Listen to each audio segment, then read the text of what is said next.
அண்மைச் செய்தி. அதிகாரிகளின் ஆய்வுக்கு ஒத்துழைக்காத பட்டாசு ஆலைகளை தற்காலிகமாக மூடும்படி தென்மண்டல பசுமை தீர்ப்பாயம் உத்தரவிட்டுள்ளது. இது பற்றிய கூடுதல் விவரங்களை எமது செய்தியாளர் ஆனந்த் வழங்க கேட்கலாம். ஆனந்த், வணக்கம். இது பற்றிய மேலும் விவரங்கள் என்ன?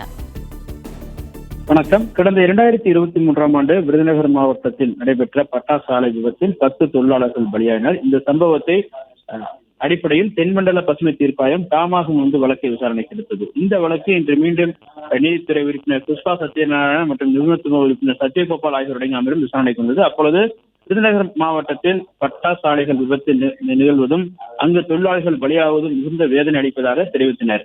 மேலும் ஆய்வுக்கு செல்லும் பொழுது முறையாக அதிக ஒத்துழைப்பு அளிக்க வேண்டும் எனவும், பட்டாசு ஆலை உரிமையாளர்கள் உரிய ஒத்துழைப்பு அளிக்காவிட்டால் ஆலைகளை உடனடியாக தற்காலிகமாக மூட வேண்டும் எனவும் அமர்வு உத்தரவிட்டது. மேலும் பட்டாசு ஆலை உரிமையாளர் சங்கத்தையும் தொழிலாளர் நலத்துறை கூடுதல் தலைமைச் செயலாளர் இந்த வழக்கில் சேர்க்க உத்தரவிட்ட நீதிபதிகள் இதே போன்று அதிகாரிகள் ஆய்வுக்கு ஒத்துழைக்காத ஆலைகளை உடனடியாக மூட வேண்டும் எனவும் உத்தரவிட்டு வழக்கினுடைய விசாரணையை வருகிற 29ஆம் தேதிக்கு தள்ளி வைத்துள்ளனர்.